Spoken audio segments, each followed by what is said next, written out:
Bonjour les amis, bienvenue dans notre émission Remettons les pendules à l'heure. Ce 6 février 2025, alors vous excuserez ma voix un petit peu coincharde là, du fait d'un rhume encore récent. Mais bon, ne peux attendre d'avoir une voix plus agréable pour prendre la parole suite aux circonstances actuelles. Alors, vous avez entendu la proposition donc de Donald Trump, affirmer soutenir le déplacement forcé, je vous lis l'article du Monde, soutenir le déplacement forcé vers l'Égypte et la Jordanie de 2 millions de Palestiniens hors de la bande de Gaza, rendue inhabitable par 15 mois de guerre entre Israël et le Hamas. Tiens, ils sont toujours 2 millions. Bonne nouvelle, il y a tout. Donc, il n'y a pas de génocide alors. Prenant ses alliés par surprise, il est allé jusqu'à suggérer que les États-Unis prennent le contrôle de l'enclave. Ah, et qu'est-ce qu'il y a de surprenant là-dedans? Bon, pour la transformer en Riviera proche du Proche-Orient avec l'appui financier des pétromonarchies du Golfe. Oh, le blasphème! Oh, le blasphème! Voilà donc que notre Donald Trump, notre homme d'affaires, veut faire de cette région une région prospère, qu'il refuse de nous laisser, c'est les misérables, les éternels gazaouis sur qui tous les islamo-gauchistes peuvent pleurer, justifier leur révolte, alimenter le remue-ménage dans toute l'Europe. Certes non, ces malheureux ne doivent pas disparaître et on doit continuer à pleurer les enfants mutilés, les morts, les blessés, etc. Et on doit continuer à faire de cette enclave une espèce de zoo dont les cages ouvrent de temps à autre pour libérer des fauves qui se jettent sur les voisins étant les Israéliens, tuant, massacrant femmes et enfants, prenant des otages dans des conditions les plus ignominieuses. Et ça, c'est pas de la folie, c'était du calcul. Du calcul basé sur la politique qui avait été faite en Algérie, avec les pieds noirs. Je vous rappelle, ces massacres odieux qu'il y avait eu sur les pieds noirs, ces tortures ignominieuses qui ont fait fuir la population. Hein? Alors, 2 millions de Gazaouis qui sont finalement les victimes immolées sur l'autel de Gaza, hein, des sacrifices humains, ça serait scandaleux de les supprimer, mais tout le reste, ça n'a pas été. Alors, je vais vous faire un petit rappel historique. Et on va voir tous ceux qui se scandalisent, s'ils ont bien des raisons de se scandaliser, s'ils n'ont pas fait quelques oublis de l'histoire. Alors, on y va. Alors, voilà, bon, on a déjà l'exode des pieds noirs. Alors, attendez 2 minutes, je reviens. Voilà. Alors, on a donc 1,5 million environ de pieds noirs qui sont revenus en France, sans compter tous les harkis et tout ça. Hein, les harkis, c'est en plus, je pense. Et où on trouve que Bouteflika, attendez, je cherche une petite phrase.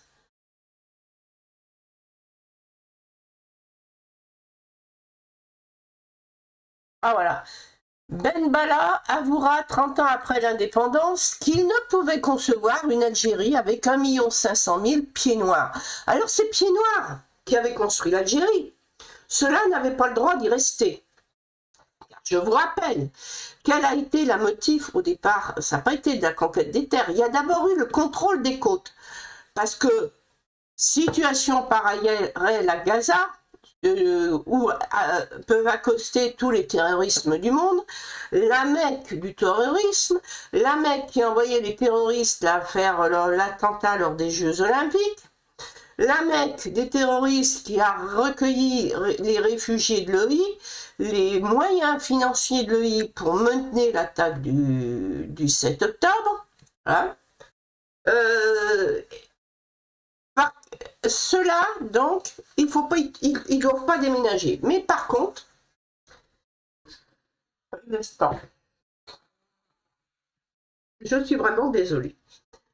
Oui, je fais un parallèle dans la situation, c'est que pour arriver à supprimer le piratage barbaresque, c'est-à-dire que c'était les Turcs qui faisaient des prisonniers sur les bateaux marchands, qui allaient ravager les côtes européennes, qui allaient jusque dans les pays slaves, qui alimentaient en esclaves le marché d'Alger, car Alger c'était avant tout la plaque tournante du marché des esclaves au niveau des Arabes. Hein, ça venait d'Afrique, les Arabes donc avaient ce lien avec l'Algérie, que ça soit des Africains, que ça soit des Européens, et ça se vendait tout. La place tournante, c'était Alger. Eh bien, on a supprimé ça uniquement par le contrôle des côtes barbaresques.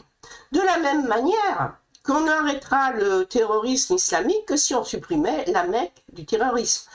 Et là, c'est absolument pas le cas. Absolument pas le cas, puisque on va dire qu'on a un Hamas victorieux. Ah, il y a des morts, vous me direz. Ah, on a tué des terroristes. C'est pas grave, ça c'est... vous en supprimez un, vous en retrouvez 10. Déjà en 2014, il y avait eu, moi j'avais été choquée, j'avais trouvé qu'il y avait eu trop de morts, qu'il y avait eu un hôpital de bombardé. J'avais été choquée par tout ça et je disais, ces gamins, on en fera des terroristes. Mais qu'est-ce que vous croyez que ça va faire? Que ça va leur servir de leçon? Non. Il y en aura encore plus. Dans 10 ans, on remet ça. Et qu'est-ce que l'Europe avait fait? Elle a donné de l'argent pour reconstruire. Et avec ça, ils nous ont fait des missiles. Alors, qu'est-ce qu'on refait? On dit la solution, c'est les deux États. Les deux États, ils y étaient.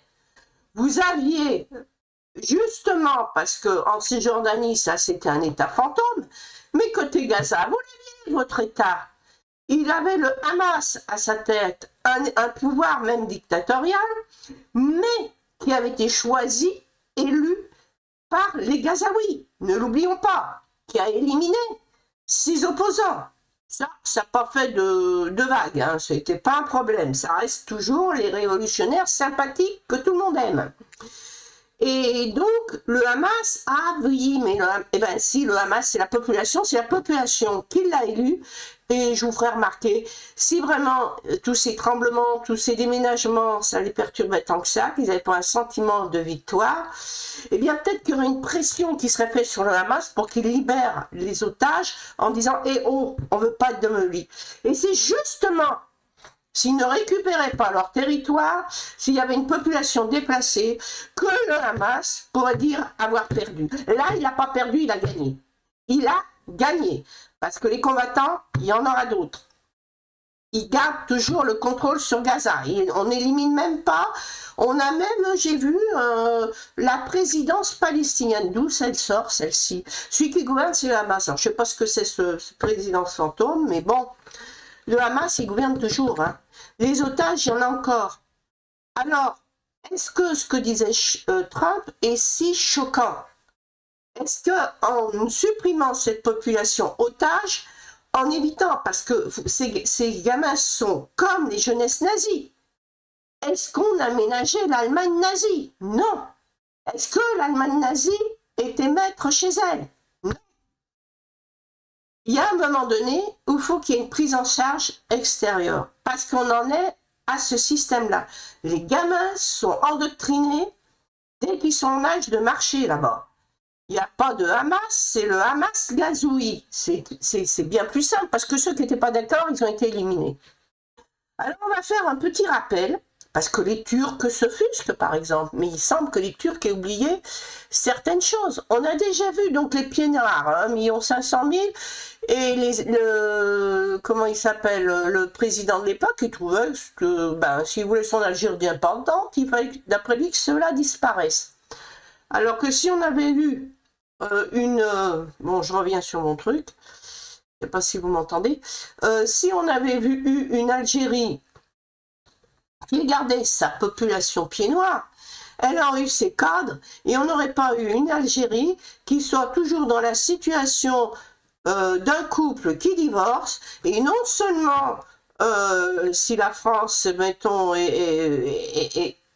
ce soit le mari, elle récupère les enfants, mais la bonne femme, elle fait des gosses avec d'autres et elle continue de récupérer les enfants parce que l'Algérie n'a pas été capable donc de nourrir sa population. Il a fallu la migration en France.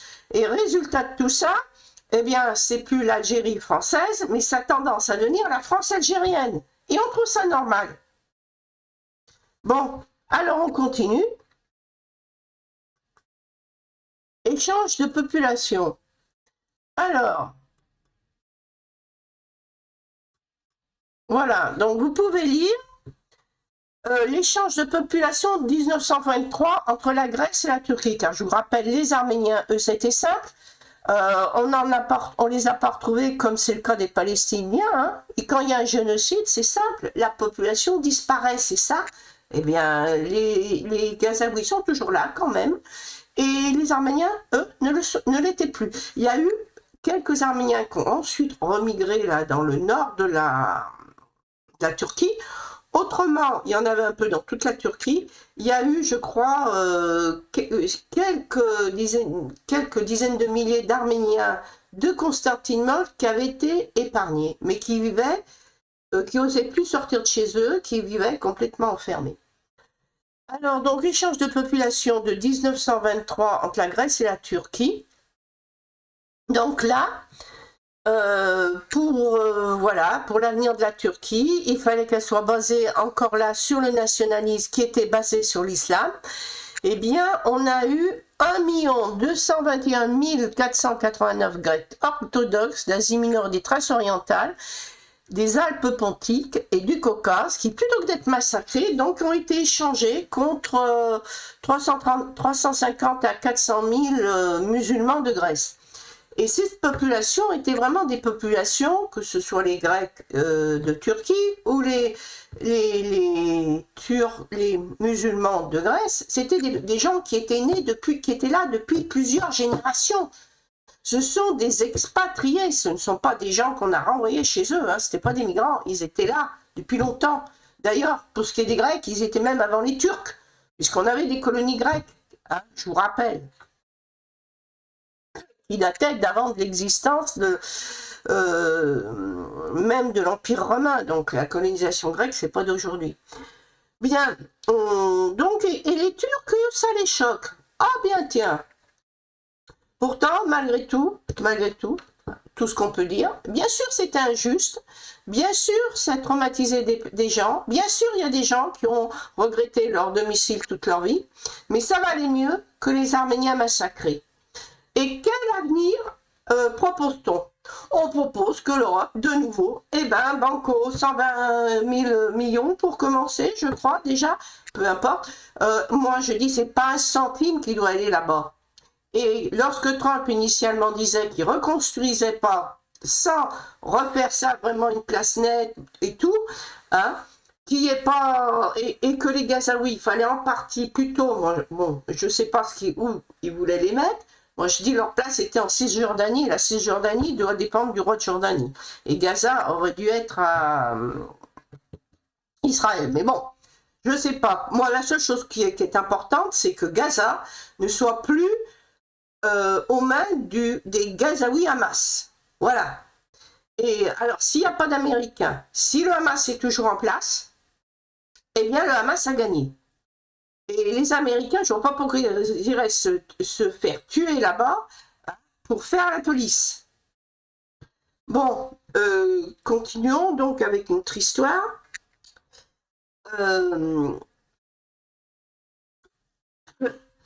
Donc, le Hamas va se retrouver avec encore de l'argent de reconstruction. La solution à deux pays, on a dit, c'était ça, exactement la même chose avec le Hamas qui gouverne, où le nom va changer, mais il sera toujours sous contrôle du Hamas, puisque les Gazaouis sont tous hamasifiés, comme les Allemands étaient nazifiés. Voilà, donc ça ne va rien changer. C'est un échec total. Et pourquoi je m'emporte tant? Pourquoi j'ai l'âme qui me déporte là-bas? Mais parce qu'on est concerné directement. Regardez déjà l'Algérie qui cherche à déstabiliser la France, qui l'humilie, qui profite de sa faiblesse actuelle, qu'on n'est même pas foutu d'avoir un budget sans sortir le 49.3, qu'on a vraiment le système politique en France qui est en panne, et dans ce même temps, on est poignardé dans le dos par l'Algérie, hein. Et on a toujours, alors les soi-disant fous qui donnent des coups de poignard, on a oublié les ordres de l'OI qui étaient tués avec ce qui vous tombe sous la main. Bah, les gens qu'on tue ne font pas de gosses. Comme ça favorise déjà le déséquilibre démographique en faveur des musulmans. Donc déjà, même sans migration, on est mal parti, hein, si on ne redresse pas la natalité. Et il y a quand même le fait qu'on a un besoin de contrôler la démographie, parce que je vais vous faire voir la démographie française. On a une baisse des natalités, mais on n'a pas une démographie en baisse, hein. Un instant. Alors, où c'est?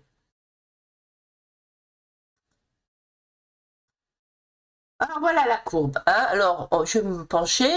Vous voyez donc une première pente qui va jusqu'en 2000. Hein, donc déjà ça augmente régulièrement, ça augmente encore plus à partir donc de c'est même l'année 1980 97 par là, on a une deuxième pente qui est encore plus raide, ça ralentit un peu, on a une accélération en 2012 et ensuite une pente plus modérée. Mais la pente modérée, elle tient peut-être pas compte des migrants illégaux, hein, entre parenthèses. Et ça, par contre, on a une baisse de la natalité. Donc, toute l'augmentation de population est liée à l'effet migratoire. Donc, ça contribue aussi, je regrette, au déficit des retraites, parce que ces gens qui migrent, des fois, ils ont entre 30 et 40 ans. Donc, ça va vous faire très tôt des gens qui seront arrivés tous en même temps à l'âge de la retraite. Et nos retraités, on a aussi eu le papy boom répondant au baby boom d'après-guerre des années 50. Donc quand tout ça va terminer, eh bien, on aura déjà moins de pression au niveau de retraite si on a la natalité qui repart et qu'on n'a pas une jeunesse liée à la natalité et non pas un phénomène migratoire. Donc, il faut quand même, et là ça serait justement en profiter au niveau des populations palestiniennes, si on veut augmenter le niveau, les sortir de ce fanatisme, éduquer cette jeunesse, eh bien ça passe par le contrôle des naissances. Parce qu'il faut avoir peu d'enfants et qu'on n'élève pas des enfants comme en martyrs comme d'autres élèvent des porcs. Ça, je l'ai déjà dit. On oublie que pour compenser à une époque, hein, vous aviez les Émirats arabes, c'était pas qu'ils encourageaient les gens à faire des gosses pour qu'ils meurent en martyrs, mais ils soutenaient les familles qui ne soient pas dans le désespoir du fait qu'ils se retrouvaient, enfin, dans des situations financières périlleuses, du fait qu'ils avaient perdu justement de leur jeunesse qui combattait contre les Israéliens. Et résultat, comme ils avaient des si beaux chèques, ils faisaient des gosses dans l'esprit justement que certains aillent combattre. Hein. C'était devenu un moyen de vie, de vivre. Ça peut surprendre, mais c'est comme ça. Hein.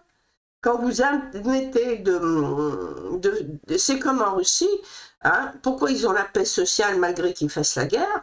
Parce qu'ils font plus mourir des Russes, ils ont fait mourir ceux qui étaient des musulmans de chez... je sais plus comment, enfin d'une région là où il y a des musulmans un peu fanatisés, eux qui étaient tout heureux de vivre de pillage et de s'enrichir et qui sont sous un dictateur qui avait été mis en place d'ailleurs par Poutine, hein, qui était le plus extrémiste de Tchétchénie, là, voilà, je cherchais le mot. Et puis ensuite, ils ont envoyé les Coréens. Hein. Bon, là, donc, c'est pas, les morts, ça compte pas. Hein. Bon, ensuite, qu'est-ce que on va pouvoir voir de la population française? Voilà. On va voir quelque chose d'un peu plus net. Donc, vous voyez, là, vous avez la Première Guerre mondiale, vous avez un effondrement. Ensuite, on récupère un peu, mais c'est en phase place. En plus, il y a la tuberculose qui freine. Donc maintenant, on a les antibiotiques, c'est ce que je vous dis. Donc, si vous avez une préservation de la population, c'est normal qu'il faut un contrôle des naissances, mais qui soit équilibré. C'est-à-dire qu'il ne faut pas qu'il y ait uniquement les fanatiques qui fassent des gosses. Sinon, le monde, il va être sûrement merveilleux dans quelques années. Hein. Et ensuite, regardez-moi cette reprise, ce graphique de la population. Hein. On est vraiment alors là, c'est un peu moins fort, c'est en deux pentes, mais vous voyez bien que, alors que sur plusieurs siècles, la population augmentait peu en France, eh bien, paradoxalement, alors que notre population augmente de façon magistrale, on continue de vous dire qu'il faut de la migration pour amener encore un peu plus de population. Non mais attendez, c'est le cercle infernal ça. Hein, on va arriver à combien? Parce que tous ces gens-là, ils vont vieillir. Il faudra encore plus de gens pour les entretenir. On voit sur ce graphique que c'est pas réaliste. Surtout que les migrants arrivent, ils ont déjà un certain âge, comme je vous expliquais. Donc, à cette époque-là, on a vu une économie de guerre. Il a fallu produire, on était bien moins nombreux et on y arrivait. Là, on n'y arrive plus, on a une économie qui est complètement défaillante, mais ça fait rien, il faut du monde. Donc vous voyez bien qu'il y a le disque de raisonnement de nos politiques, là, il est complètement disjoncté. Bon, voilà, ben, je crois qu'on a fait le tour. Moi, je ne vais pas vous dire ce qu'il faut faire, je vous dis simplement ce qu'il ne faut pas faire. Et le problème, c'est que si le Hamas, il gagne, et là, dans les conditions actuelles, il gagne, il a toujours des otages, il est toujours maître des lieux, il n'est pas expulsé de la bande de Gaza, on va leur reconstruire tranquillement leurs bâtiments, et ils pourront mettre ça une fois de plus dans quelques années. C'est presque un système de mode de vie chez eux. Hein. Voilà, ça que... il y a une perversion, quoi. Le bonheur, c'est de devenir un martyr. Eh bien, on aura une fois de plus, comme pour la guerre d'Algérie, le crime est payant. Le crime est payant, c'est ce qui a inspiré le massacre du 7 octobre en Israël. Ils ont voulu faire comme les nazis. Ils ont voulu faire comme en Algérie, terroriser la population. Donc, dites-vous bien une chose. Une famille normale, comme les pieds noirs, eh ben ils repartent, ils ne reviennent pas. Ils se sont dit, ils ne reviendront pas. Si les juifs reviennent, c'est parce qu'ils se disent, après la vague d'antisémitisme qu'ils ont vu partout dans le monde, c'est qu'ils se disent, on n'a pas d'autre choix que de garder Israël. Mais ceux qui vont être en face de la bande de Gaza, eux aussi auront fait un choix. S'il doit y avoir un génocide, ce n'est pas nous qui en serons les victimes. Et la responsabilité de ce choix, c'est à ceux qui rendront le Hamas aujourd'hui victorieux. Bonne journée les amis. Et puis sans compter, oui, j'allais oublier, en France, pareil, on va tirer la leçon. Hein, c'est payant là-bas à Gaza. Ben, en France aussi, faisons des massacres, faisons des victimes et mettons la pression, là, les koufars, de plus en plus, ils céderont et on dominera le pays. Alors attention du mauvais exemple qu'on est en train de donner. Bonne journée à tous, cette fois-ci je vous laisse.